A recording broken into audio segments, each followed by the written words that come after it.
Start. अऊज़ु बिल्लाहि मिनश शैतानिर रजीम, बिस्मिल्लाहिर रहमानिर रहीम, अल्हम्दुलिल्लाहि रब्बिल आलमीन, अस्सलातु वस्सलामु अला सय्यिदिल मुरसलीन सल्लल्लाहु अलैहि वसल्लम, अम्मा बाद। अस्सलामु अलैकुम वरहमतुल्लाहि वबरकातुहू। मेरे माओ बहनों, मेरे दोस्तों, हम लोग आज जो यहाँ जुड़े, यहाँ जो जुड़ने का असल मकसद है कि आज स्कूलें जो हैं आज हर तरीके से इतना परेशान करती है बच्चों को, या स्कूलों के अंदर जो इतनी ज़्यादा आज धांधलियाँ मची है, मनमानी फ़ीस ले रहे हैं। अभी लॉकडाउन से पहले के जो हालात थे, ये महामारी के कोरोना से पहले के लोगों को इतना एहसास नहीं था, लेकिन ये कोरोना के बाद लोगों को बहुत ज़्यादा एहसास हो गया, क्योंकि लॉकडाउन में स्कूलें नहीं चली, उसके बाद भी स्कूल वाले पूरी फ़ीस चार्ज कर रहे हैं। और जो सख्ती करते थे, पहले हालात अच्छे थे, लॉकडाउन में कंटिन्यू 2 साल के ज़ायद लगभग लोगों के काम धंधे बंद हो गए और आज तक लोगों के काम धंधे लाइन लेवल पर नहीं आए, तो इस वजह से और ज़्यादा लोगों को एहसास हो रहा है। नहीं तो इससे पहले क्या, हमारी खास तौर से माएँ बहनें कुछ ना कुछ तोड़ जोड़ करके बच्चों की फ़ीसें भर दिया करती थी। तो अब बताने का जो असल मकसद है, मैं आप लोगों को पहले एक बहुत अहम मुद्दे की बात बता रहा हूँ। स्कूल 3 टाइप की होती है, याद रखिए आप लोग। स्कूल 3 टाइप की होती है। देखिए, पहले मैं कुछ बातें आपके सामने बहुत कम वक्त में रखूँगा, ज़्यादा नहीं, फिर पूरा वक्त जो भी आपके मन में शक शुबात है, जो भी सवाल है, क्वेरीज़ है, फिर आप जितनी देर भी सवाल करोगे इंशाल्लाह मैं सबका कानूनी जवाब देकर जाऊँगा आपको। पहले कुछ बुनियादी बातें आपके सामने रख देता हूँ। स्कूल 3 टाइप की होती है, याद रखो, 3 किस्म की स्कूल होती है। नंबर 1 स्कूल होती है एडेड, जिसको हम इमदादी उर्दू में कहते हैं, हिंदी में कहते हैं अनुदानित, मराठी हिंदी में, यानी जिसका स्टाफ का खर्चा, प्यून के पगार, टीचर की पगार वो गवर्नमेंट देती है, हुकूमत देती है, उसको बोलते हैं इमदादी स्कूल, एडेड स्कूल। सेकंड जो टाइप होती है स्कूल की होती है अनएडेड, यानी वो स्कूल जिसकी इमदाद हुकूमत से फ़ौरन नहीं मिलती, फ़ौरन नहीं, पहले आपको अपने बल पे आप प्राइवेट में लगते हो, जितने टीचर की पगार 2-3 हज़ार रुपये होती है, फिर आहिस्ता आहिस्ता उनको हुकूमत से पहले 10% आती है ग्रांट, फिर 20% आती है, फिर 30, फिर 40, ऐसे आहिस्ता आहिस्ता करके ना ग्रांट बढ़ते ही जाती है। बात समझ में आई? तो इसको अनएडेड बोलते हैं। पहली टाइप कौन सी थी? एडेड, यानी इमदादी स्कूल। दूसरी अनएडेड, बिना अनुदानित, लेकिन ये टेम्परवरी अनएडेड होती है, बाद में आहिस्ते से हुकूमत इनको वो करती है। तीसरी जो किस्म होती है ना, तीसरी किस्म सबसे ज़्यादा अहम होती है, याद रखो, परमानेंटली अनएडेड स्कूल, मुस्तकिल तौर पर गैर इमदादी, कायम से बिना अनुदानित मराठी में बोलते हैं, उर्दू में बोलते हैं मुस्तकिल गैर इमदादी, यानी वो स्कूल जिसको कभी भी इमदाद नहीं मिलेगी हुकूमत की। बात समझ में आई मैं क्या बोल रहा हूँ? वो स्कूल जिसको कभी भी हुकूमत से इमदाद नहीं मिलेगी। जैसे कि इंग्लिश मीडियम की ज़्यादातर जो इंग्लिश स्कूल है ना, इंग्लिश मीडियम की जो प्राइवेट स्कूल है इंग्लिश मीडियम की, वो परमानेंटली अनएडेड होती है। इसके लिए एक वर्ड आता है सेल्फ फाइनेंस, यानी खुद के खर्चे के ऊपर स्कूल चलाना, निजकारी, निजी मत से खुद के अपने ज़ाती पैसों से स्कूल चलाना, ये तीसरी किस्म। पहली और दूसरी किस्म भी हम बात नहीं करेंगे, क्यों नहीं करेंगे मालूम है? पहली किस्म मुकम्मल फ्री है। दूसरी किस्म की भी जो स्कूल होती है ना, स्कूल जब खोलते हैं, शुरू करते हैं, तो उस वक्त स्कूल परमिशन के लिए हमको एफिडेविट देना पड़ता है, यानी स्कूल वालों को, जिसको स्कूल खोलना है ना, उसको बाकायदा एक एफिडेविट देना होता है कि भाई मेरे इलाके में आज तालीम की बहुत ज़रूरत है, यहाँ पर लोग मतलब छोटे तबके के लोग हैं, गरीब तबके के लोग हैं, यहाँ बहुत तालीम की ज़रूरत है, तो हमारा अदारा, हमारी सोसाइटी स्कूल चलाती है ना कोई भी, तो हमारा अदारा, हमारी सोसाइटी जो है ये यहाँ पे स्कूल डालना चाहती है जो अपने खर्चे से यहाँ लोगों को पढ़ाएगी, ठीक है? तो उसको जाके स्कूल का परमिशन मिलता है। समझ रहे आप लोग मैं क्या बोल रहा हूँ? इधर ध्यान दें, बच्चों में बहुत परेशान है, बच्चे आपके साथ ही रहने वाले 24 घंटा, आप इधर ध्यान दो, उन्हीं के मुस्तकबिल की बात कर रहा हूँ। पहले जो होती है इमदादी होती है, जो गवर्नमेंट चलाती है, वो बिल्कुल फ्री होती है, एक पैसा आपसे नहीं ले सकते। दूसरा जो गैर इमदादी होती है, अनएडेड जो होती है, उसके अंदर फ़ौरन इमदाद नहीं मिलती, आहिस्ते आहिस्ते मिलती है। लेकिन जो तीसरी किस्म होती है ना, जो प्राइवेट स्कूलों की, ख़ास तौर से इंग्लिश मीडियम, जिसके अंदर कभी इमदाद नहीं मिलना है, अपन उसके ऊपर बात करेंगे, क्योंकि वो यही एक बहाना बनाते हैं कि हमको हुकूमत से कभी इमदाद नहीं मिलेगी, हम परमानेंटली अनएडेड है, इसीलिए आपसे पैसा लेते हैं। तो इसीलिए बात आपको समझाया, वो भी जब स्कूल चालू करते हैं ना, तो उनको परमिशन इसी बिना पे मिलता है कि वो बाकायदा सोसाइटी की तरफ से एफिडेविट दाखिल करते हैं कि हमारे इलाके में यहाँ बहुत कमज़ोर तबके के लोग हैं, हम यहाँ पे लोगों को तालीम देना चाहते हैं। हमारा अदारा ये सोशल वर्क करना चाहता है, वेलफेयर, इंग्लिश में क्या बोलते हैं, वेलफेयर, हिंदी में भलाई का काम। हम ये भला काम करना चाहते हैं, लोगों को मुफ्त में पढ़ाना चाहते हैं। इसके लिए हमको परमिशन दिया जाए। उनको परमिशन ही इस शर्त पे मिलता है। बात समझ में आई? तो जब स्कूल का परमिशन हम लेते हैं तो उस वक्त ही हमको ये चीज़ डिक्लेयर करके देना होता है कि हम हमारे इलाके में लोगों को पढ़ाना चाहते हैं, मुफ्त में तालीम देना चाहते हैं। इसीलिए हिंदुस्तान का जो कानून है ना, हिंदुस्तान अभी कुछ दिन पहले दुनिया के 136 ममालिक की लिस्ट में आया। कौन सी लिस्ट में? अभी तक दुनिया के 135 मुल्कों में मुफ्त तालीम थी। कितने मुल्कों में? 135। अभी जाके हिंदुस्तान का नंबर आया। हिंदुस्तान ने अपना नाम मुफ्त तालीम में दुनिया के 136वें मुल्क के तौर पे अपना नाम दाखिल किया है। लेकिन अब मैं सवाल करता हूँ कि आपको लगता है हिंदुस्तान में तालीम फ्री है, मुफ्त में? तो आप बताओ, हिंदुस्तान गवर्नमेंट मुफ्त बोल के अपना दुनिया में नाम डाल रही है। हिंदुस्तान का स्लोगन है, हर शहरी को अच्छी ग़िज़ा, सुन रहे हो मेरी बात क्या बोल रहा हूँ, अच्छी ग़िज़ा, अच्छी सेहत और मुफ्त तालीम। 3 नारा हिंदुस्तान का। क्या? हर शहरी को हिंदुस्तान की अच्छी ग़िज़ा मिलनी चाहिए, अच्छी सेहत मिलनी चाहिए और मुफ्त तालीम। कौन सी तालीम? मुफ्त तालीम। ये हिंदुस्तान का बाकायदा थीम है, ये थीम लाइन है। अब इसके अगर पहलू से आप सोचो तो चाहे कोई प्राइवेट स्कूल हो, कोई भी, आप देखो किसी स्कूल का नाम लेके हासिल नहीं कि अमजदिया है कि अलहमद है कि नेशनल है कि विजडम है कि साफिया है, पूरे महाराष्ट्र के ताल्लुक से हम बात कर रहे हैं। पहली चीज़ तो पूरे हिंदुस्तान में तालीम मुफ्त होनी चाहिए। जब हिंदुस्तान गवर्नमेंट का नारा ही वही है मुफ्त तालीम का, तो हम पैसे दे के ले रहे तालीम, तो मतलब ऑलरेडी कहीं ना कहीं खोटा हो रहा है। तो अब इस चीज़ को आप मद्देनज़र रखो कि जो तीसरी किस्म होती है जिसको स्कूल वाले आपको बोलते हैं, हमको जैसे अभी आपने हमारे एक बहन ने बोला, सवाल का फिर मौका दूंगा कि अभी बहन ने बोला ना कि भाई ऐसा होता है, बोले हमको को अभी नई स्कूल है, पैसे नहीं आ रहे, बाद में आएंगे। तो मेरा बोलना ही वही है आप लोगों को कि जब ये चीज़ आप देखोगे और सोचोगे ना तो आपको समझ में आएगा ये चीज़ कि ये तालीम मुफ्त है हिंदुस्तान के अंदर। लेकिन ये प्राइवेट स्कूल आपको डरा के, धमका के और इस तरीके के बहानेबाजी करके, भाई हमारी प्राइवेट है, हमको तो इमदाद आती नहीं। तो आप पहली शर्त तो ये समझ लो, स्कूल का परमिशन ही इस बिना पे मिलता है उनको, सोसाइटी को, कि आप अपने एरिया में मुफ्त तालीम दोगे। समझ में आई बात मैं क्या बोल रहा हूँ आपको? हाँ, अब मुद्दे की बात के ऊपर अपन आते हैं। तो मैं सिर्फ तीसरी किस्म पे बात करूँगा। पहली और दूसरी किस्म तो समझ में आ गई ना, टोटल मुफ्त है। जो इमदादी स्कूल है, जो म्यूनसिपलिटी की हम बोलते हैं, या जो उर्दू मीडियम की पुरानी स्कूल है ना, पुरानी, जैसे रफ़ीउद्दीन हो गई, समदिया हो गई, ये सब पुरानी स्कूल है, ये भी ऑलरेडी मुफ्त है। तो ये आप समझ के लो, ये सब स्कूलें मुफ्त है। दूसरी जो है टेम्पररी अनएडेड, जैसे कि अभी ये ले लो, अपन सलाउद्दीन अयूबी ले लो, उसकी जो उर्दू मीडियम की कुछ ब्रांचेस टोटल फ्री है, कुछ ब्रांचेस के अंदर किसी को अभी सुनेगा टीचर को खाली 30% पेमेंट आती है गवर्नमेंट से, किसी टीचर को 40, वो दूसरी टाइप रहती है जो अनएडेड रहती है, बाद में आहिस्ते आहिस्ते करके एडेड होती है। अपन तीसरी टाइप पे इसलिए बात कर रहे हैं कि लोगों को यही नाम पर डराया और गुमराह किया जाता है। किस नाम पर? किस नाम पर कि हमारे स्कूल को तो कहीं से इमदाद आती नहीं, हम लोग प्राइवेट स्कूल है। तो ये प्राइवेट स्कूल के कानून के ऊपर पूरी बात आपको बता रहा हूँ। तो जो परमानेंटली अनएडेड, यानी जिसको कभी इमदाद नहीं मिलेगी, मुस्तकिल गैर इमदादी जो स्कूल है ना, उसके ताल्लुक से मैं आपको बता रहा हूँ कि ये स्कूल के लिए भी 1996 के अंदर, कब बता रहा हूँ, 1996 के अंदर हाईकोर्ट के अंदर बॉम्बे में एक पिटीशन डाली गई थी, एक अर्जी डाली गई थी हाईकोर्ट के अंदर, जिसके ऊपर हुकूमत ने फैसला लेते हुए बाकायदा सख्ती की कि प्राइवेट स्कूलों का कैसा रहता है कि भाई अब देखो कोई नया कोर्स आया, कुछ आया, हमारी सोसाइटी तो इतना बोले कर रही है खर्चा, थोड़ा बहुत पेरेंट्स को भी देने बोलो। ये ऐसा किससे रिक्वेस्ट करती है? तालीमी अदारे से, यानी शिक्षण मंडल से। तो शिक्षण मंडल उनको बोलती है अच्छा दीनियात की फ़ीस ले लो, कंप्यूटर की फ़ीस ले लो। इसकी आड़ में लोग क्या करते हैं? पूरी फ़ीस लेते। समझ में आई?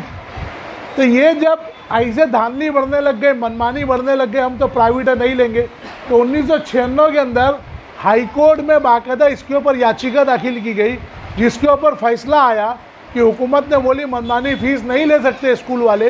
ये जो फ़ीस का जो सिस्टम है इनका, आज जो इसको बिज़नेस बना लिए, क्या बना लिए? तिजारत, धंधा। स्कूल क्या हो गया? धंधा हो गया। स्कूल धंधा नहीं है। और इन लोगों ने क्या किया, स्कूल को बिजनेस बना लिया, धंधा।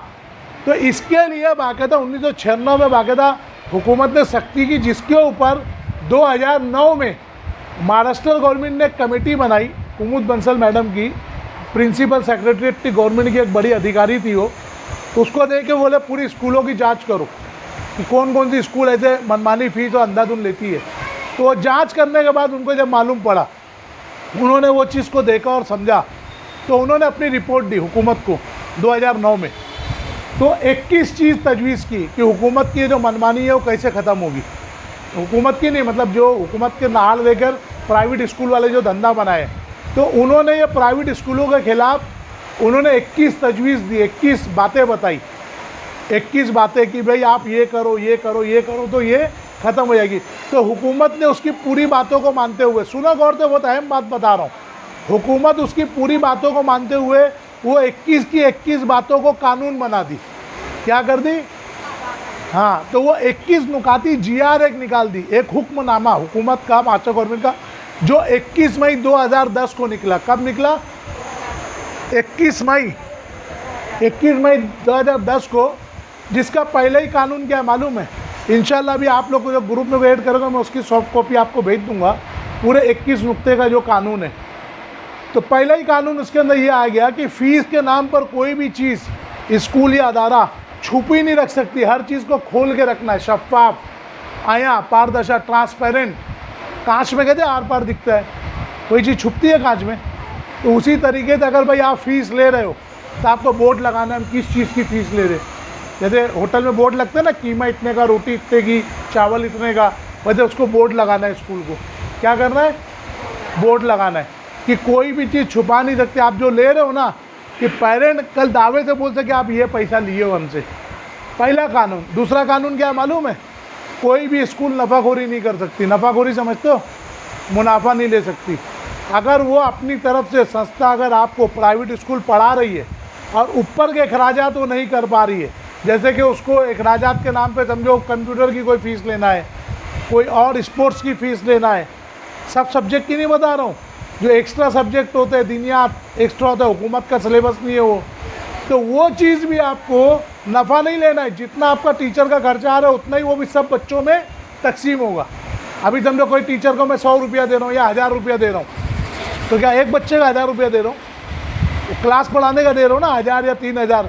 अब वहाँ पे मेरे ऑलरेडी समझे 1000 बच्चे पढ़ते, 1000 बच्चे पढ़ते, तो 1000 बच्चों में अगर वो 1000 रुपये का डिवाइड करूँगा तो एक पे कितना? 1 रुपया आया, एक बच्चे का कितना आया? लेकिन ये लोग हमसे 1 रुपये के हिसाब से लेते हैं क्या? तीसरा कानून उसका आया कि स्कूल का ग्राउंड होता है, खोली होती है। अक्सर देखो शादी ब्याह में लोग भाड़े पे लेते हैं ना, स्कूल का ग्राउंड लेते हैं, स्कूल का कमरा लेते हैं, जाते हैं ना, कोई प्रोग्राम है, मीना बाजार है, फंक्शन है, तो जिस चीज़ के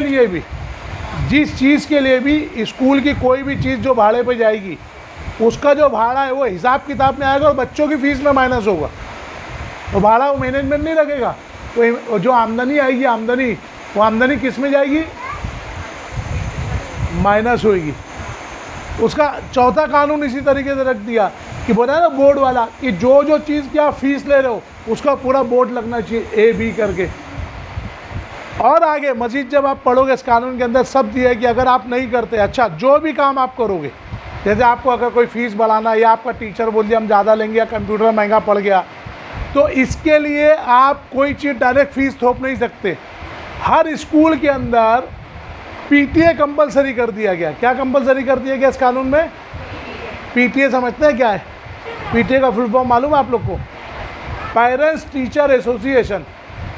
हिंदी में बोलेंगे पालक शिक्षक संघ, उर्दू में बोलेंगे वालिदैन असातिज़ा तंजीम। क्या बोलेंगे उर्दू में? उस स्कूल में जितने भी बच्चे पढ़ते हैं, उस स्कूल में जितने भी बच्चे पढ़ते हैं ना, हर बच्चे के वालिदैन उस स्कूल के मेंबर रहेंगे, PTA के, वालिदैन असातिज़ा तंजीम के। तो इस कानून के अब ये तंजीम बनाने का फ़ायदा क्या? चलो बना दिए भाई हर क्लास टीचर रहेगी मेंबर, और जितने भी बच्चे क्लास में पढ़े हर एक के वालिदैन, वो बच्चों के पेरेंट्स, भाई ये एक टीम बना दी, एक कमेटी बना दी है। कमेटी तो मोहल्ले में भी 50 बनती है। अब ये भी बैठे, एक कमेटी है जिसके रूम में हम बैठे हैं, तो भाई इसका फ़ायदा क्या? वालिदैन असातिज़ा तंजीम जो बनी, इसका फ़ायदा क्या? ये क्यों बनाई है? इसका क्या पावर है? ये जानना है मैं जो इस कानून के अंदर है। तो जितने बच्चे वहाँ पढ़ते हैं, हर एक के जो वालिदैन रहेंगे इस कमेटी के मेंबर रहेंगे, और इनको ये पावर दे दी गई 21 मई 2010 के बाद। क्या डेट बोला मैं? 21 मई 2010 के बाद स्कूल को एक प्लास्टिक का गिलास भी, जो चाय पी के भी फेंक दिए ना अपन लोग, जो चाय पिए, वो एक डिस्पोजल गिलास भी अगर 4 आने का ख़रीदना है ना, तो बगैर पीटीए की मंजूरी के नहीं खरीद सकते।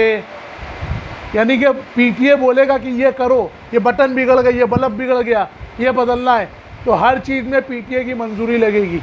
अब वो बोल दिए फीस नहीं, पीटीए डिसाइड करेगी कि हमारे स्कूल में हमारे बच्चों के ऊपर आपका ये खर्चा जा रहा है, तो आप इतनी फ़ीस ले सकते हो।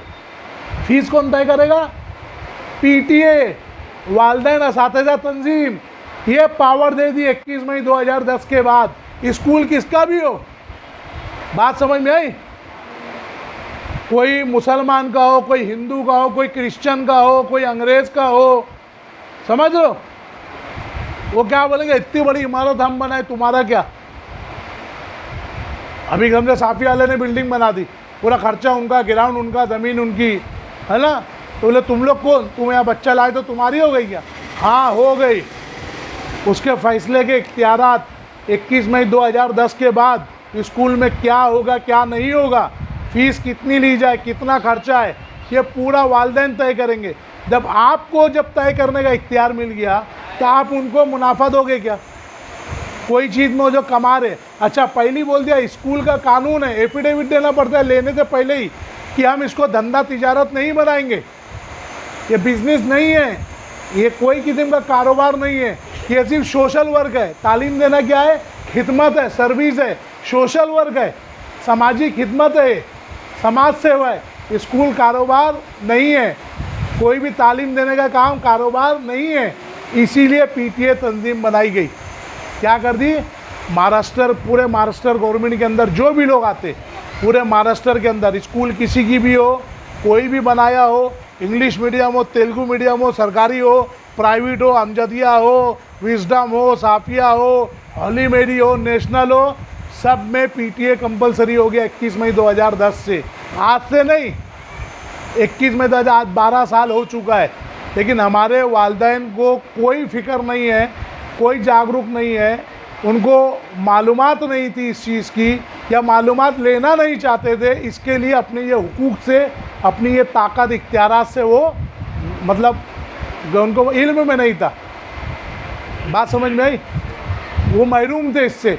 अब आपको मालूम पड़ गया पीटीए का कानून क्या है, पीटीए क्या चीज़ है, किस तरीके से। तो ये चीज़ जब आपके इख्तियार में आ गई, तो आप बताओ स्कूलों का आप धंधी करने दोगे? अब मैं थोड़ी सी बात रख के आपको ही मौका दूंगा कि बन में जो भी सवाल होता है, बहुत सारे सवाल होते हैं कि हम ऐसा करेंगे तो हमारे बच्चों को ये तकलीफ़, हम वैसा करेंगे तो हमारे बच्चों को तकलीफ़, सब ये सब जो सवालात होते हैं ना मन में सवाल, बच्चों को बाहर कर देते, ये करते, मैं सब आपको मौका दूंगा, सारे शुकूक आपके दूर कर दूंगा, आप सवालात करना मेरे से। लेकिन इससे पहले एक चीज़ समझ लो कि कोई भी चीज़ जो धांधली की बात वो करते हैं, जो भी चीज़ वो करते हैं, कोई चीज़ का इख्तियार उनको नहीं है। समझ रहे आप मेरी बात? कोई चीज़ का इख्तियार नहीं है। स्कूल आपके भरोसे चल रही है, आप स्कूल के भरोसे नहीं है। अभी हमारे बच्चों की फ़ीस बाकी है तो हमको बेइज्जत करके वो बाहर करते हैं ना, बेइज्जत करके बाहर धूप में खड़ा कर देते हैं, वालिदैन को झिड़क के बेइज्जत करके बात करते हैं। बेचारी माएँ खास तौर पर देखो, हम औरतों पे मेहनत क्यों करते हैं आपको मालूम है? लेडीज़ के ऊपर, क्योंकि स्कूल के मामलात के अंदर 95% 95% माँ ही जाती है रिज़ल्ट लाने बच्चे के साथ, ओपन डे में, वालिदैन के यौम वालिदैन पे, टीचर्स डे के दिन, है ना, माँ ही जाती है। तो इसीलिए ये कानून मर्दों को तो जानना ज़रूरी है, लेकिन औरतों को और ज़्यादा ज़रूरी है। क्यों? ये पीटीए का जब आप मेरी आगे दूसरी तकरीर देखोगे, मेरा ऑलरेडी है, आपको इंशाल्लाह आपको कुछ दिन के बाद वो चैनल की लिंक आपको मिलेगा। अभी रिव्यू में गया वो चैनल, थोड़ा सेटअप बढ़ रहा है उसका, तो आपको ये सब पूरी वीडियोस मिल जाएगी, पीटीए क्या है, किस तरीके से कानून। तो मैं यहाँ खड़े होकर आपको 3 घंटा वो नहीं बता सकता ना, ऑलरेडी हम लोग लोड करके डाले सवाल जवाब के साथ। तो पीटीए के कानून में ये सहूलत है कि एक तो जितने बच्चे भी स्कूल में, चाहे 1000 बच्चे हो कि 10,000 बच्चे हो, हर एक के वालिदैन उसके अंदर मेंबर होंगे पीटीए के। फिर दूसरी बात, उसमें भी 50% औरतों को रिजर्वेशन है।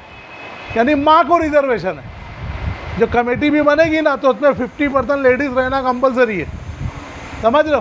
फिर इसके अंदर वो टीम के अंदर एग्जीक्यूटिव कमेटी जो इलेक्शन अभी सुनो, पीटीए का इलेक्शन हो रहा है स्कूलों में, दूसरी स्कूल का सुनाई दे रहा होगा ना, तो एग्जीक्यूटिव कमेटी हर क्लास के लोग, अब हर जगह समझो कोई बात रखना है प्रिंसिपल को, कोई बात बोलना मनवाना है, तो अब हर जगह एक साथ 4-5 हज़ार लोग तो जाएंगे नहीं ना।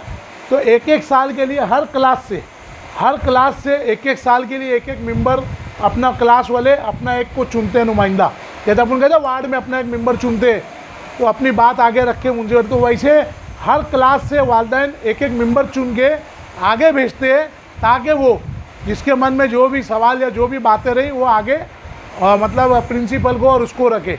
ठीक, तो ये चीज़ हो गई पीटीए के ताल्लुक से। तो पीटीए के कानून में फ़ीस तय करने का पूरा इख्तियार पीटीए को दिया गया 21 मई 2010 के बाद से, और हम लोग आज तक जलील होते आए। हमको जो धूप में गड़ा, अभी आपको मालूम है आपके बच्चों के साथ अब कोई भी हैरेसमेंट होगा स्कूल में, धूप में गड़ा कर दिए, फीस के लिए एग्ज़ाम नहीं देने दिए, हॉल टिकट नहीं दिए, वर्कशीट जमा नहीं कर रहे हैं, एग्ज़ाम नहीं दे रहे, 3 महीने से लेकर 10 साल तक की जेल है। आपको मालूम है क्या है? 3 महीने से लेकर 10, जैसा जुर्म रहेगा, छोटा जुर्म किए तो 3 महीना, और बड़ा जुर्म है तो 3 साल, और एकदम बड़ा जुर्म है तो 10 साल तक की जेल है टीचर को, 10 साल तक की जेल। हमको हुकूक नहीं मालूम, हम डरते हैं, हम क्या सोचते हैं मैं फ़ीस नहीं भरी हूँ, मैं फॉल्ट में हूँ। पहली चीज़ तो आपको ये मालूम ही नहीं कि वो मनमानी फ़ीस है। अभी आपको बोलूँ, आप जब हिसाब करोगे पीटीए के हिसाब से ना, जब उसको बेहतर तरीके से आप देखोगे, एक एक चीज़ कैलकुलेट करोगे, सबसे अच्छा। दूसरी बात, हिसाब किताब समझते हैं आप लोग? यदि आप लोग घर में हिसाब किताब रखते होंगे ना कि ये महीने मेरे को मेरे शौहर ने या अब्बा ने मेरे को 5,000 दिया तो ये लाई इतना बचा, तो इसको इंग्लिश में ऑडिट बोलते हैं। क्या बोलते हैं? ऑडिट। पूरा हिसाब किताब कितना खर्च हुआ, कितना आया। तो स्कूल को कंपलसरी हो गया है मैनेजमेंट को कि हर साल ऑडिट वो पेरेंट्स के सामने रखे कि देखो हमारी स्कूल को इतना खर्चा आया, इतना पैसा हमने इतना खर्च किया, इतना जमा है। मतलब पेरेंट डिसाइड करेंगे कि जब तेरे पास इतना पैसा बच रहा है तो ये भी नहीं बचना चाहिए, ये भी नहीं बचना चाहिए। देखो मैं आपको एक छोटा सी ना एक वाक़या सुनाता हूँ, देखो इबरत के लिए, बहुत इबरत की चीज़ है। हज़रत अबू बकर सिद्दीक़ रज़ियल्लाहु तआला अन्हु का नाम आपको मालूम है? सुने हो नाम? कौन थे? कौन थे? हाँ, दूसरे खलीफा थे, पहले खलीफा थे इस्लाम के, पहले खलीफा थे इस्लाम के हज़रत अबू बकर सिद्दीक़ रज़ियल्लाहु तआला अन्हु, और अल्लाह के रसूल सल्लम के ससुर थे। कौन थे? हज़रत आयशा रज़ियल्लाहु तआला अन्हा, हमारी पूरी कौम की जो उम्मुल मोमिनीन, उनके वालिद थे और यार गार थे। बहुत फजीलत है, उस पर पूरी रात निकल जाएगी, वो फजीलत नहीं सुनाना चाह रहा हूँ। तो हज़रत अबू बकर सिद्दीक़ रज़ियल्लाहु तआला अन्हु जब खलीफा बने, अल्लाह के रसूल सल्लम के बाद पहले खलीफा जब वो बने, तो वो इतना कुसुम पुरसी में इतना नाप तोल के वो करते थे। तो बैतुल माल से खलीफा को, क्योंकि वो तो हुकूमत का काम देखते थे सब, तो उनको अपना खुद का काम धंधा करने का टाइम ही नहीं रहता था, तो हुकूमत से उनको वजीफ़ा मिलता था बैतुल माल से कि भाई इतने अखराजात में आपको अपना वो चलाना है। तो सबसे कम खर्च हज़रत अबू बकर सिद्दीक़ लेते थे जो पहले खलीफा थे। अब एक बार उनके घर वालों ने क्या किया, बहुत कुसुम पुरसी के साथ उनको मीठा खाने का बोले, कई दिन हो गए हमने मीठा नहीं खाया है। तो उनकी जो बेगम थी, जो वाइफ थी, उन्होंने थोड़े पैसे जमा कर करके, थोड़े पैसे साइड में हटा के रख के जो कर करके एक दिन मीठा पका ली। तो हज़रत अबू बकर आए, बोले ये क्या है, ये कहाँ से आया? बोले नहीं, बोले मैंने कुछ पैसे जमा करके साइड में रखी थी अपने खर्चे में से, उसका मैंने आज इतने दिन के बाद जमा हुआ तो मैंने ये मीठा वो की। उन्होंने फ़ौरन बैतुल माल के हिसाब वाले को बुलाया, बोले अब हर महीने मेरे खर्च में से इतना पैसा कम देना, मतलब ये इतने पैसे में भी मेरा घर चल सकता था, ये जो भी उस वक्त 2 पाई 4 पाई जो भी होगी, बोले इतने रकम मेरे को मतलब वजीफ़े में ज़्यादा मिल रही है कि मेरी औरत वो बचा पाई, मेरी औरत उतना पैसा बचा ली और उसका मीठा बनाई, मतलब ये पैसा मेरे को अजाफी था, भाई इतने पैसे में भी घर चल सकता है मेरा, तो वो पैसा कम करो। तो इसको बोला जाता है हिसाब किताब, इसको बोला जाता है ऑडिट। तो ये ऑडिट इनको हक है। तो इतना वो लोग थे, तो बिल्कुल वही हिसाब किताब स्कूल का रहना है कि जितने तुम्हारे बच्चों के अखराजात है, स्कूल अजाफी उतना ही चार्ज ले सकता है, उससे ज़्यादा नहीं ले सकता। तो आप लोगों को उतना ही आप उनको बताओगे जब ऑडिट हिसाब किताब आपके सामने रखेंगे। जो मैनेजमेंट आपसे होशियारी करता है ना, वो कंपलसरी हुकूमत ने कर दिया कि यही वालिदैन के सामने खड़े होकर हिसाब देने का। आप सोचो, आपका जो चेयरमैन, प्रिंसिपल जो भी है, वो आपको खड़े होकर हिसाब दे रहे।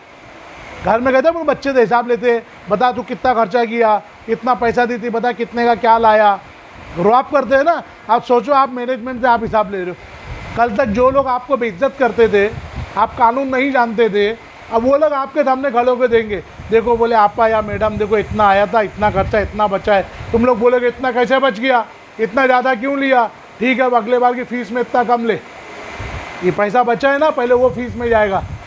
सोचो, तुमको ये पावर हुकूमत ने थाल में सजा के दे दी, लेकिन हम ले नहीं रहे। हम तो अभी भी वही है, टीचर कुछ बोली आते मुंडी झुका के चले आए, प्रिंसिपल से मिलने जाते, जो खाला बाहर खड़े रहती है वो हकाल देती है, हम लोग वो खाला तो मिलने ही नहीं देती, बोले तो खाला ने जाने ही नहीं देती। बोले अरे वो तुम्हारे पैसे पे पल रहे, वो जो पल रहे हैं ना, वो तुम्हारे पैसे पे पल रहे। अच्छा, जो इमदादी स्कूल है वो भी तुम्हारे बल पे पल रही है। अब तुम बोलोगे उसमें तो फ्री रहता है, हम पैसा नहीं देते, तो हम पे कैसे पल रही है। अगर तुम तुम्हारे लोग के बच्चों का एडमिशन ही नहीं लोगे वहाँ, तो हुकूमत उनको पैसे ही नहीं देगी, स्कूल बंद हो जाएगी। तो वो स्कूल क्यों चल रही है, तुम्हारी वजह से। ये स्कूलें क्यों चल रही है, तुम्हारी वजह से। तो ये चीज़ अपने दिल में रखो कि तुम सेठ हो, वो लोग तुम्हारे लिए काम कर रहे, तुम्हारी वजह से स्कूल है, तुम स्कूल की वजह से नहीं हो। बात समझ में मैं क्या बोला। तो जब तक ये हौसला तुम्हारे अंदर नहीं आएगा, तुम कहीं पर भी अपना हक नहीं। अभी बोलो 2010 से ये कानून पास है, इसे कितने लोग को मालूम दी ये चीज़, क्यों नहीं मालूम दी। बच्चे आपके, हुकूक आपके। अभी आपका राशन कार्ड है, घर में राशन कार्ड सबका होगा ना, आपको मालूम है ना मेरे को राशन पे कितना घाटलेट, कितना गेहूँ, कितनी शक्कर, कितना चावल है। अभी मालूम पड़ेगी जब से राशन कार्ड है, जब से मालूम है। पहले तो मालूम है ना, हमने उसकी अहमियत को समझा, उसकी अहमियत को समझा कि ये कानून हमारे हक में कि इतना गेहूँ, इतना चावल मिलना है। अच्छा, अगर वो राशन की दुकान वाला तुम गए, वो बोलेगा मैं ये महीने तेरे को नहीं देता, भाग, पैसा देगी तो दूंगा, या इतना पैसा देगी तो दूंगा, तो तुम लोग क्या बोलोगे? हाँ, छोड़ दोगे अपना हक?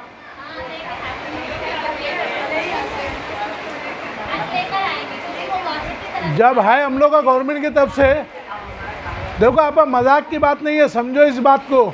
आपका, आपके बच्चों को और आइंदा नस्ल का मुस्तकबिल है इस बातों के ऊपर। आप जब एक राशन की चीज़ आपको मालूम है कि आपका हक है, वो थोड़ा सी भी, इवन अगर आपको 5 किलो गेहूँ आ रहा है, वो आपको 4.5 किलो देगा, आप नहीं लोगे। 4.25 किलो देगा, आप नहीं लोगे। बोलेगा 1/4 किलो, तू कौन होता है कम करने वाला। तो आप वो चीज़ में बेदार हो, आपके इल्म में। तो यही चीज़ को आप समझ लो, ये भी हुकूमत ने आपको सजा के दिया, आज नहीं दी है, ये पहले दिन से आपको मालूम रहना चाहिए था। इसमें सबसे बड़ी नालायकी, सबसे बड़ी गलती और सबसे बड़ा कमीनापन स्कूल वालों का है कि उन्होंने आपको नहीं बताया। ये उनकी कमजोरी है, ये उनकी बदबख्ती है कि उन्होंने वो कानून जो हुकूमत से आया था, पूरी ईमानदार, अगर स्कूल सच्ची होती, करप्ट भ्रष्ट नहीं होती, सच्चे ईमानदार लोग होते, वो लोग होते कि भाई जो स्कूल में पैसा लगा रहे, स्कूल के बल पे पल नहीं रहे। आज स्कूल के जो जिम्मेदारान हैं वो तुम्हारे अपने पैसे पे पल रहे, उनकी आल औलाद, उनकी नस्लें पल रही है तुम्हारे पैसों पे। स्कूल धंधा बना के अपना घर चला रहे। समझ लो, तुम कल दावा कर सकते हो कि तुम्हारी नस्लें हमारे पैसे पे पल रही है। क्यों मालूम है? उन्होंने तिजारत बना दी है उस चीज़ को, धंधा बिजनेस, प्रॉफिट ले रहे हैं, अलाउड ही नहीं है। तो ये कब तुमको बताते? जब वो ईमानदार रहे थे। तो 2010 में ही तमाम स्कूल वाले आपको बता देते, देखो ये कानून है, ये इख्तियारात है, आज के बाद हम इस तरीके से आप लोग के साथ रहेंगे, आप लोग हमसे हिसाब लोगे, ऐसा करके बताते। लेकिन आज सब की सब बदउनवान, करप्ट, भ्रष्ट है। मैं मेजोरिटी की बात बोल रहा हूँ, मेजोरिटी जो है आज पूरी की पूरी स्कूल बदउनवान है। ज़्यादातर स्कूल है करप्ट, भ्रष्ट है, उनके बल पे उनकी नस्लें पल रही है। स्कूल के खर्चे पे वाइट कॉलर बिजनेस, आज प्राइवेट स्कूल और प्राइवेट हॉस्पिटल, ये दो ऐसी जगह है जहाँ बगैर बंदूक के डकैती होती है। लूट मार का सबसे बड़ा कसाई खाना जो है ना आज, ये प्राइवेट स्कूल और प्राइवेट हॉस्पिटल है, याद रखो, जहाँ पर आज हम लोग सबसे ज़्यादा लूटे जा रहे हैं। जबकि इनको परमिशन ही इस बिना पर मिलता है स्कूल को कि आप समाज सेवा करोगे। बात समझ में आई? समाज की सेवा करोगे, शोषण नहीं करोगे। ये तो उल्टा इस्तेसाल कर रहे, एक्सप्लॉइट कर रहे हैं हमको, हमसे कमा रहे, धंधा बिजनेस बना लिए। तो ये कानून की और भी डिटेल के लिए आपको हमारी बहुत सारी वीडियोस देखना पड़ेगा। मैं जैसे ये जब सवाल आप लोग के आते जाएंगे, इसको कानून के पहलू में आपको जवाब देते जाऊंगा। अब आप लोग सवाल करो किसके मन में क्या सवाल है, मैं इंशाल्लाह सबका कानूनी पहलू से जवाब दूंगा। वाखिर दावाना अनिल हम्दुलिल्लाह रब्बिल आलमीन। लो,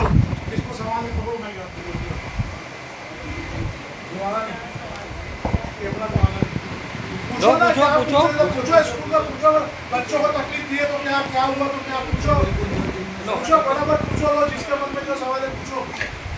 लो सर मैं अभी गई थी ना, मेरी फीस बाकी है बच्चे की, तो बोलते हैं ये स्कूल रीओपन से पहले भर दो, नहीं तो बच्चे को एलसी के साथ निकाल देंगे। कौन सी स्कूल है नाम? अमजदिया एकेडमी, कौन सी मीडियम में बच्चा? 3rd में। हाँ नहीं, अरे इंग्लिश मीडियम में। English medium. हाँ प्रिंसिपल का नाम पूछो ना, प्रिंसिपल का नाम क्या है? सारा मैडम, सारा मैडम। हाँ ये देखो आपा का सवाल है कि अमजदिया स्कूल ना, तो सारा मैडम है प्रिंसिपल। उन्होंने क्या बोला कि अगर वो फीस नहीं भरोगे तो बच्चों को एलसी के साथ निकाल देंगे। देखो मैं यही चीज़ आपको बता रहा हूँ। चेयरमैन, क्या नाम चेयरमैन का? हाँ सिराज सर, चेयरमैन। ठीक है, देखो वो चेयरमैन बोला हो। पहली चीज़ तो एक बात समझ लो, मैनेजमेंट को, वालदैन को या स्कूल के मामले में ये मदाखलत करने का इख्तियार ही नहीं है। पहले सुन लो, ये जो पीटीए मैंने बोला, वालदैन असातिज़ा तंजीम, इसके अंदर कहीं भी मैनेजमेंट का लफ्ज़ है? वालदैन रहेंगे और जितने भी टीचर थे वो रहेंगे। इनकी तंजीम का नाम है पीटीए, पेरेंट्स टीचर एसोसिएशन।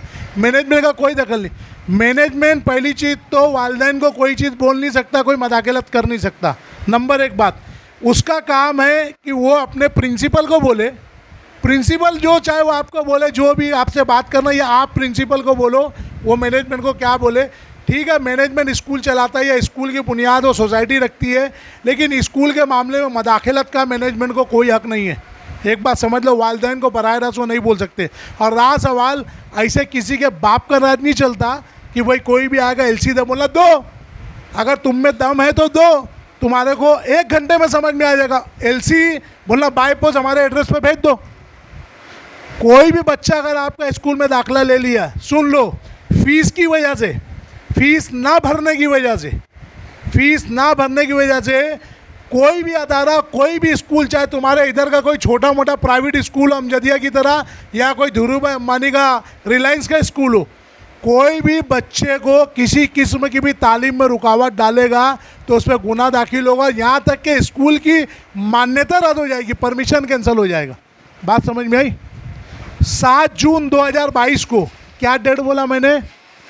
7 जून, अभी जो जून गया ना, 7 तारीख, यानी स्कूल खुलने के 2 दिन पहले, 9 तारीख को स्कूल कुछ खुली थी ना, 9 को या 16 को कुछ, तो ये स्कूल खुलने से पहले भिवंडी की तमाम स्कूलों के अंदर शिक्षण मंडल की तरफ से हम लोगों ने ये ऑर्डर, बहुत सारी बातें इसके अंदर है पीटीए के ताल्लुक से, बच्चों को कोई किस्म का हैरेसमेंट नहीं देने का, फीस नहीं भर रहे तो आप तो उनका वर्कशीट नहीं रोक सकते, लिविंग एलसी नहीं रोक सकते, आप बच्चों का इम्तिहान नहीं रोक, ऐसे तमाम ऑर्डर, आदेश, मार्गदर्शन, जीआर, उसका ऑर्डर आउटवर्ड नंबर था 381, वो हम लोगों ने तमाम स्कूलों में भिवंडी की पहुंचवा दिए। शिक्षण मंडल के ऑर्डर पे एजुकेशन अधिकारी के थ्रू डिप्टी कमिश्नर के हैंड राइटिंग में उसकी अपनी साइन सील के साथ उसका अपना लिखित ऑर्डर हम लोगों ने भिवंडी की तमाम स्कूलों में पहुंचवा दिए। तो वो जो भी बोल रहे हो, सिराज रहे, अब्दुल गफ्फार, अब्दुल जब्बार, देखो हमको स्कूल से कोई मतलब नहीं है, स्कूल के किसी कोई मकसूद नाम से मतलब नहीं है। कोई भी मैनेजमेंट हो, कोई भी अदारा हो, कोई बोला ना, महाराष्ट्र की हद में जितने भी स्कूल आते हैं पूरे महाराष्ट्र के अंदर, सब के ऊपर इस कानून का इतलाक होता है। कोई भी आप लोगों से कोई किस्म की होशियारी नहीं कर सकता और बच्चे की तालीम तो किसी सूरत में नहीं रोक सकता। उन पर गुनाह भी दाखिल होगा। बोला ना, 3 महीने से लेकर 10 साल तक की जेल है। उसको बोलते हैं JJ act, juvenile justice act 2015, जिसकी कलम 75, क्या बताया मैंने, कलम 75, जुवेनाइल जस्टिस एक्ट की कलम 75 के तहत 3 महीने से लेकर 10 साल तक की जेल है। ये आप लोग ध्यान रखो। तो वो जो बोले ना, भेजो, अगर होता है तो आपका काम है सीधा वैसे ही, पहली चीज़ तो लिविंग पे वो देंगे तो साइन नहीं करना, उनको बोला बाय पोस्ट हमको भेजो, हमारे एड्रेस दिए ना, एड्रेस पे भेजो, या आप लिख के दो, जो बात हो मुंह से। देखो कल एक्शन होगा तो आपको झुटला देगा कि मैं ऐसा बोला ही नहीं। वो कोई भी हो। बोला ये जो बात बोल रहे हो ना, ये राइटिंग में आप लिख के दो। बोला 1 घंटे में आपको समझ में आ जाएगा आपकी औकात। क्या समझ में आ जाएगा? औकात। तो आप वीडियो बनाओ। हाँ तो अब मैं उसके लिए जिम्मेदार, आप लेके जाओ। देखो पहली चीज़ तो कोई भी पेरेंट स्कूल जाओ ना, कोई भी पेरेंट ऐसे कोई को भी तकलीफ दे रहा कोई भी, तो ये मत सोचो मेरे बच्चे को नहीं दिया है, वो बाजू वाले का बच्चा भी अपने अपनी सहेली का बच्चा अपने उसके क्लास का बच्चा, सब जाओ एक साथ। एक के साथ भी कोई जुल्म गलत हो रहा आप सब जाओ, पेरेंट हो आप, पीटीए मेंबर आप जाओ, आपका हक है। नहीं होता तो सीधा वैसे पुलिस स्टेशन जाने का। बोला मेरे बच्चे को ये प्रताड़ित किया, अजियत दिया, ऐसा दिया, हमारी भी बेइज्जती किया, फ़ौरन बुला। दूसरे पे मानने का ही नहीं, बोलेगा अच्छा मैं बुलाता हूँ। देखो पेरेंट ना मिठ्ठे बन जाते, क्या होता है मालूम है भाई, साइड में उनको लेंगे ना, जान दे अब नहीं बोलेंगे, चल तेरे को छोड़ दे, तेरे बच्चे चल जाने, फीस नहीं है ना मत भर, जब आएगी जब भर देना। तो पेरेंट वहाँ मिठ्ठे हो जाते। जबकि अपने हुकूक के लिए लड़ना है आपको। बेगर गुना दाखिल किए हटना नहीं है स्कूल वहाँ से पुलिस स्टेशन से, बोलेगा गुना दाखिल करो, पुलिस वाला नहीं दाखिल करेगा तो हम जैसे को फ़ोन मारो। लेकिन करने के बाद हाँ पहले ही बाहर खड़ोगे, हम लोग आके सब करेंगे, तुम तमाशा देखोगे, हम नहीं आने वाले। आपको देखो जब तक बच्चा रोता नहीं माँ दूध नहीं पिलाती, बच्चे को रोना पड़ता है ना, तो आपको भी जब तक अपने हुकूक के लिए आप लड़ोगे नहीं, हम लोग आपका साथ नहीं देंगे। आप पहले अपने हुकूक के लिए लड़ो, हम तुम्हारे साथ खड़े, हम खड़े हर मोड़ पे, हर लम्हे, हर कदम पे आपके साथ है। लेकिन पहले आप अपने हुकूक के लिए लड़ो। समझ में आई बात? ध्यान दो। ए बेटा बात मत करो यहाँ पे, खामोश बैठो। वो फटाफट पूछो सवाल, सवाल जितना पूछोगे तो बेहतर है।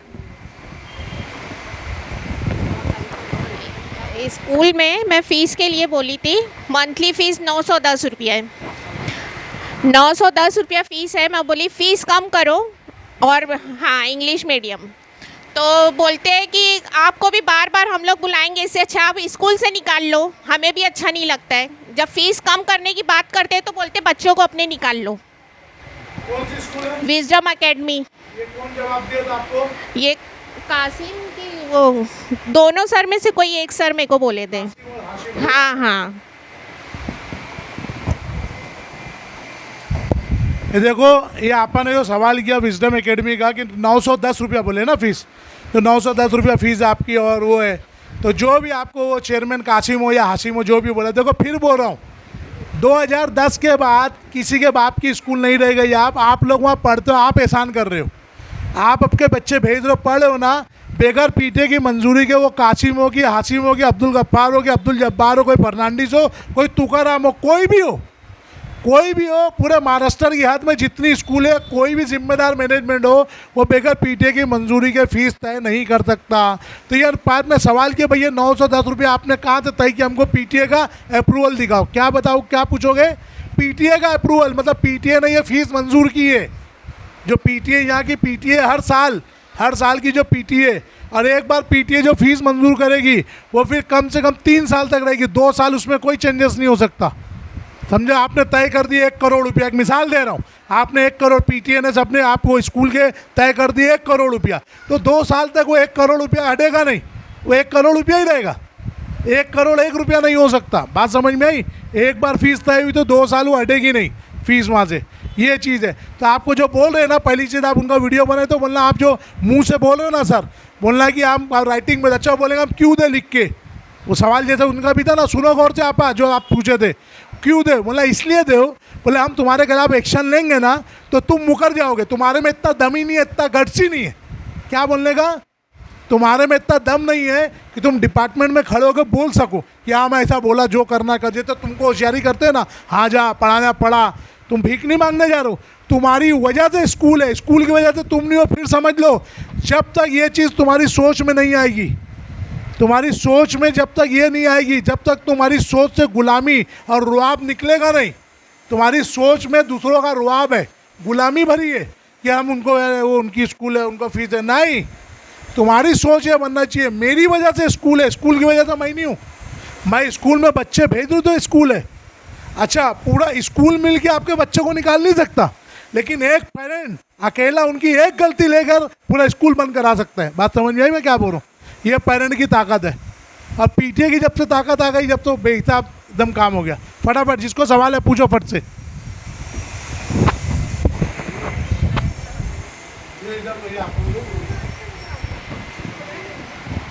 सर इससे पहले हम लोग गए थे रिज़ल्ट के लिए, तो हम लोग को रिज़ल्ट नहीं दिखाया गया।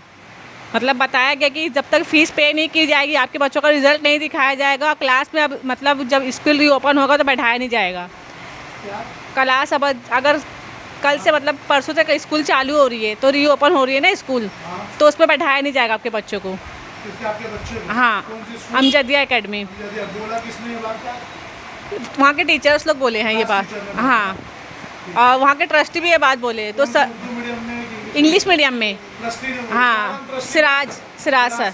तो सर कल तो रिज़ल्ट है वापस से बच्चों का, जो बच्चे मतलब फ़ीस नहीं पे किए उनका रिज़ल्ट वापस से दिया, मतलब रखा गया है कि फ़ीस पे करेंगे तो ही रिज़ल्ट दिखाया जाएगा। तो कल हम लोग अगर जाएंगे और ये रिज़ल्ट देखने तो नहीं दिखाएंगे रिज़ल्ट, तो वहाँ पर अगर ये बात के ऑब्जेक्शन लेंगे तो मतलब आप लोग कुछ साथ देंगे हम लोग का?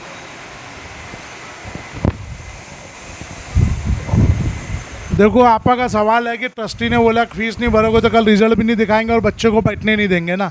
मैं आपको वही चीज़ बता रहा हूँ, ये कानून बता दिया कि सबसे पहले तो अगर आपकी बच्चे का कोई भी तालीमी नुकसान करते, फिर आपको बोल रहा हूँ, देखो महाराष्ट्र की हद के अंदर, पूरे महाराष्ट्र जुरिस्डिक्शन है, पूरे महाराष्ट्र में कोई भी स्कूल हो, हमारे को नाम लेना या स्पेसिफिक किसी को अमजदिया को बोलना या कोई सिराज ट्रस्टी को बोलना, कोई अब्दुल गफ्फार को बोलना मकसद नहीं। पूरे महाराष्ट्र की हर स्कूल के लिए कानून है। तो उसके अंदर महाराष्ट्र में आपकी अमजदिया स्कूल भी आती है, अमजदिया स्कूल का ट्रस्टी भी महाराष्ट्र में आता है। तो सुन लो, उसकी औकात नहीं है कि वो आपके बच्चों को निकाल दे। मैं फिर बोल रहा हूँ, बच्चा जब तक रोता नहीं माँ दूध नहीं पिलाती। रोटी को अगर तंदूर से निकालना है तो चिमटे का मुंह जलाना पड़ता है।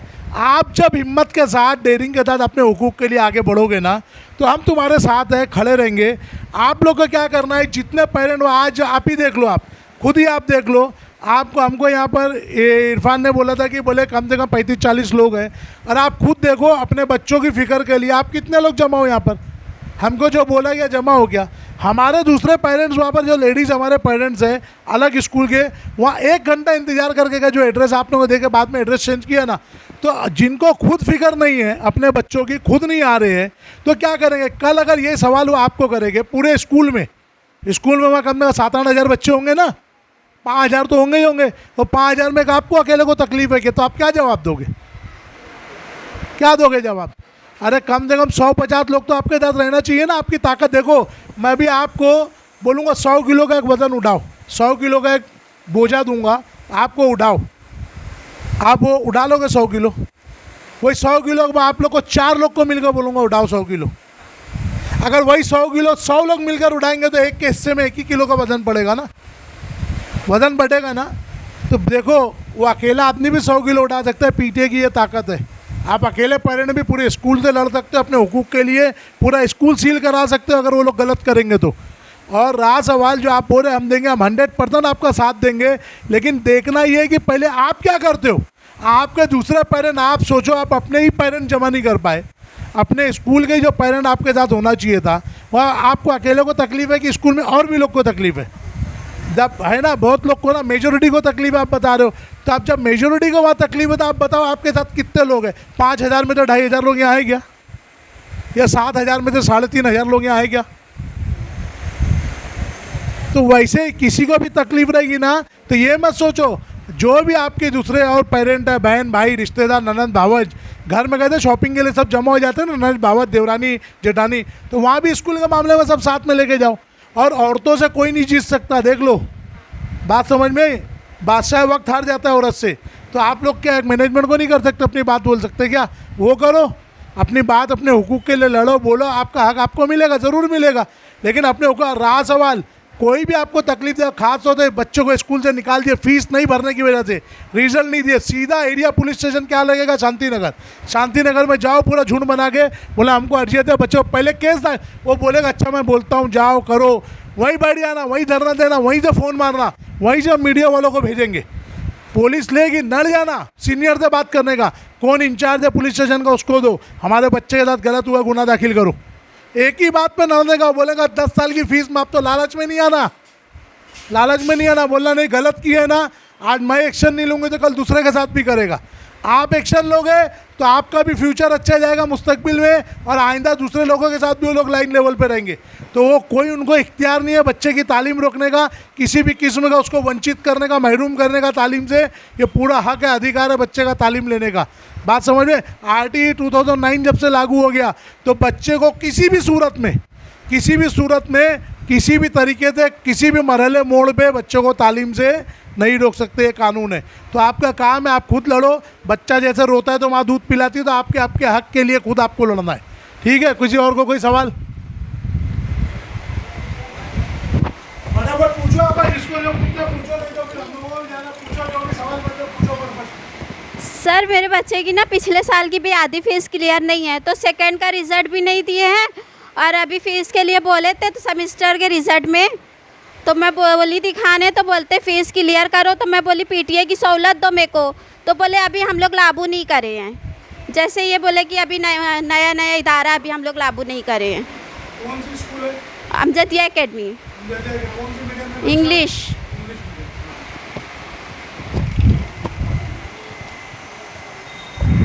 देखो, कोई स्कूल नई रहे कि जूनी रहे कि पुरानी रहे, मैं आपको बता दिया ना 21 मई 2010 से PTA लागू करना कंपलसरी हो गया है। और स्कूल जब शुरू होती है, सुनो ध्यान से सुनो, जून में शुरू होती है ना, तो 1 महीने के अंदर मतलब जुलाई तक कैसे भी PTA हर स्कूल में लागू हो जाना चाहिए। इसीलिए हम लोगों ने पेरेंट की गफलत और बेहिसी देखते हुए, पेरेंट एकदम बेहिस गाफिल है, एकदम बोले ना जागर चोर है पेरेंट, इसके लिए हम लोगों ने 7 जून 2021 को भी, 7 जून 2022 को भी, अभी भी हम लोगों ने लड़ के भिवंडी के तमाम स्कूलों के अंदर बाकायदा एजुकेशन शिक्षण मंडल का ऑर्डर हर स्कूलों में लेखी में पहुंचवा दिया कि आपको फौरी तौर पर PTA लागू करना है। ये हमने हर स्कूल में ये ऑर्डर पहुंचवा चुके। तो आपके किसी के बोलने नहीं बोलने थे, किसी के बाप का स्कूल नहीं है वो। देखो एक बात पहले समझ लो, ट्रस्ट किसका भी हो, समझो कोई आजमगढ़ वाला बनाया, बस्ती वाला बनाया, कोई तुकाराम बनाया, कोई शांताराम, कोई अंग्रेज बनाया। ट्रस्ट का मतलब क्या होता है आपको मालूम है? वो पब्लिक ट्रस्ट होता है। क्या होता है?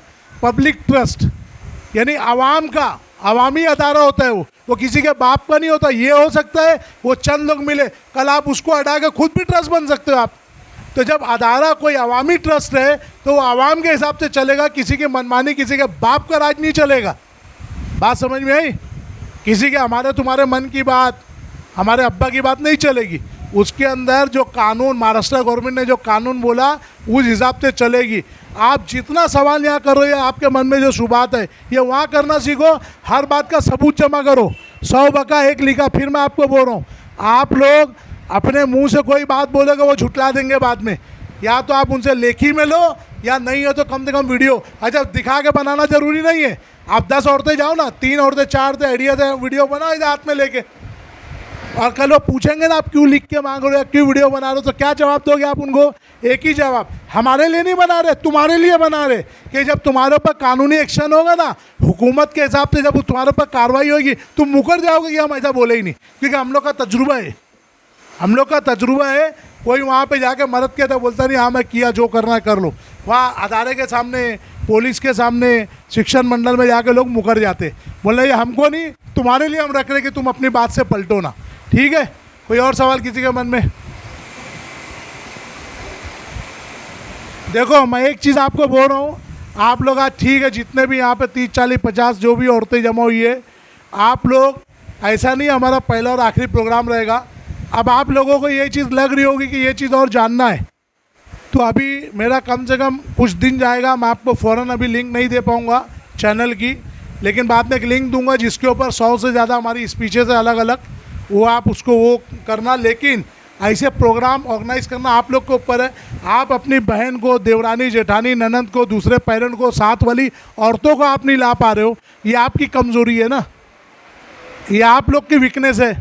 तो आप ऐसी औरतें 200-500 जमा करो, और ज़रूरी नहीं कि कोई अलहमद स्कूल या अमजदिया स्कूल या विजडम स्कूल, देखो कोई स्कूल हमारे टारगेट वारगेट में नहीं है कि यही स्कूल है।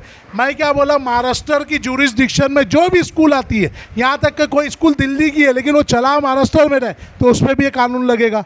तो आप लोग घबराओ मत। और भी कोई आपके मन में सवाल, कोई चीज़ें घर जाने के बाद भी बात याद आती है, तो आप लोग अगला प्रोग्राम जल्दी जल्दी 2 दिन 5 दिन में कोई जगह, देखो हमारी तरफ से कोई डिमांड नहीं है कि आपको कोई माइक देना है या आपको कोई हमको कोई सोफ़ा कुर्सी ला के देना है। बस आप लोग अफराद ज़्यादा लो, आप हमको गटर नाले पे भी खड़ो के बात करने बोलोगे, हम लोग करेंगे। हमारा काम है ज़्यादा से ज़्यादा लोग को बेदार करना, उन तक ये सही बातें, इल्म की, उनके हुकूक की बात पहुंचाना। हमारा कोई डिमांड नहीं है, आपने हमको पानी पिला यही शुक्रिया, आप हमको पानी नहीं भी दोगे तो भी हम लोग आएंगे। मतलब हमको पानी की भी आपसे उम्मीद नहीं कि आप हमको पानी पिलाओ, बस ये हुकूक की बातें आप तक पहुँचना चाहिए ज़्यादा से ज़्यादा। इसके लिए आप लोग जल्द से जल्द 3 दिन में, 5 दिन में, 8 दिन में, 10 दिन में सब औरतें जो यहाँ जितनी बैठी है, एक दूसरे को जो नहीं भी जानती होंगे जान लो, एक ग्रुप टीम बनाकर फ़ौरन बड़ी से बड़ी तादाद में औरतों को जमा करके कहीं पर भी, किसी टेरिस पर, किसी पार्किंग की जगह, किसी ग्राउंड में, कहीं पर भी, हमको कोई जगह से एतराज़ नहीं है। आप धूप में खड़ोगे बोलो, गटर पे खड़ोगे बोलोगे, बोलने हम बोलेंगे, लेकिन अफराद चाहिए। हमारी सिर्फ एक डिमांड है, जो बातें आज मैं आप लोगों को 50 और 100 लोग को बोल रहा हूँ, मैं चाहता हूँ 10,000 लोग को बोलूँ, ताकि ये बात, ये इल्म हुकूक की बात 10,000 लोग को पहुँचे। तो बस अफराद हमारे लिए शर्त है, हमारा कोई डिमांड नहीं है कि हमको पंखा दो, ना कुर्सी दो, हमको ऐसे बुलाओगे तो हम आएंगे। हमारा कोई डिमांड नहीं है, बस हमको अफराद ज़्यादा चाहिए। तो आप लोग अभी तय करके उठो, जो भी यहाँ हमारी बहनें बैठी है, कि आप लोग अगली मीटिंग कहाँ, किस जगह, कहीं पर भी, किसी टेरिस पर भी बुलाओगे, 5 माला 10 माला हम लोग आएंगे, कोई मसला नहीं है। हमारी पूरी टीम आएगी इंशाल्लाह। तो आप अगला प्रोग्राम रखो, तो जितने ज़्यादा लोग रहेंगे उतने ज़्यादा सवालात आएंगे, उतनी ज़्यादा बातें आप लोग हमसे पूछ सकते हो। तो आप लोग प्रोग्राम जितना ज़्यादा करोगे आपका माइंड उतना क्लियर होगा, एक दूसरे से मिलोगे, ग्रुप में ताकत आएगी, मजबूती, एक दूसरे ताल्लुकात बनेंगे, तो हर जगह अपने हुकूक के लड़ने के लिए आपको अफराद और ताकत मिलेगी। ठीक है, कोई सवाल है भी किसी का? मन के प्रोग्राम बन किया जाए।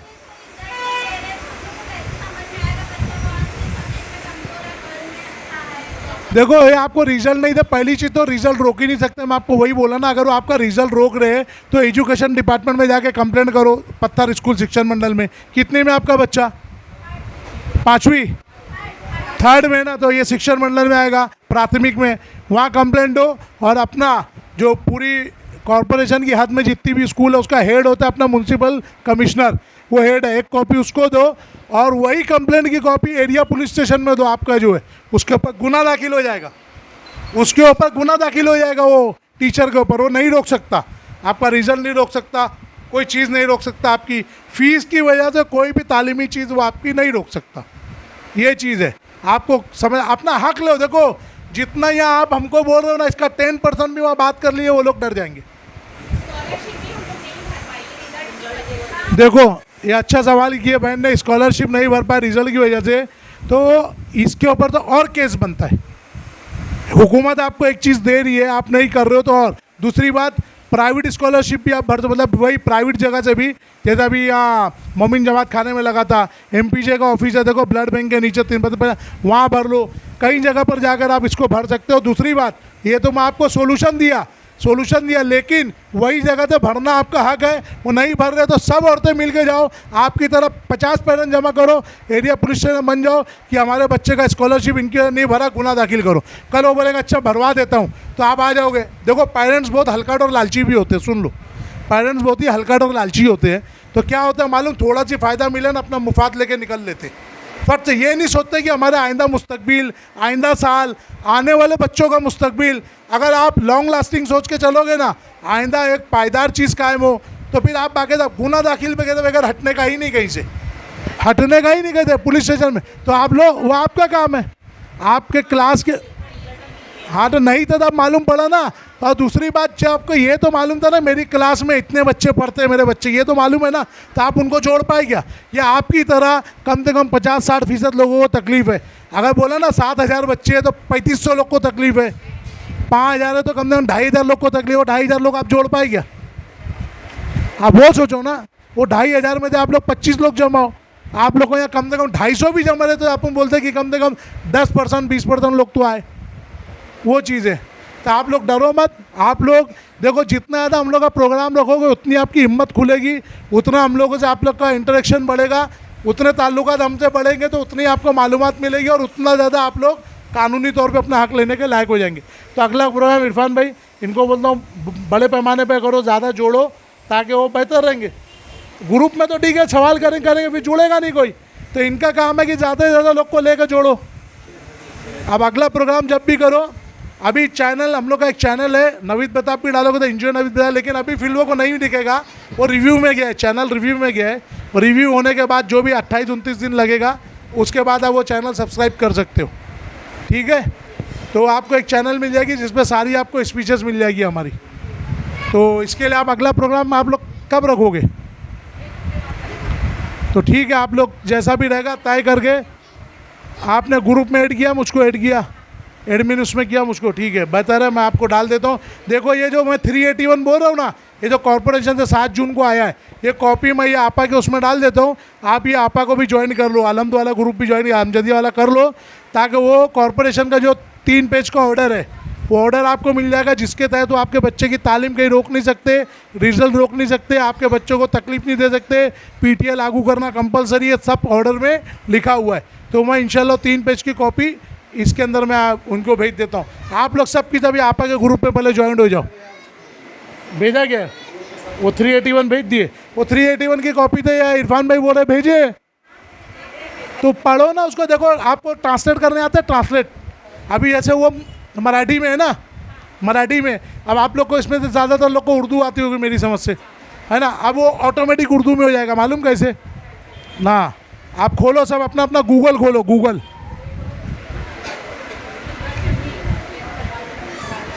इरफान भाई आपका मोबाइल लो, गूगल खोलो, रुको ये देखो, ये ऐसे गूगल खुला, ये देखो यहाँ पे साइड में कैमरा बना हुआ है, ऊपर जहाँ सर्च लिखा हो तो वहाँ कैमरा बना है, दबाओ, उस कैमरे को दबाओ, देखो कैमरे को दबाए, माइक के बाजू में कैमरा बना हुआ है, माइक के बाजू में कैमरा है,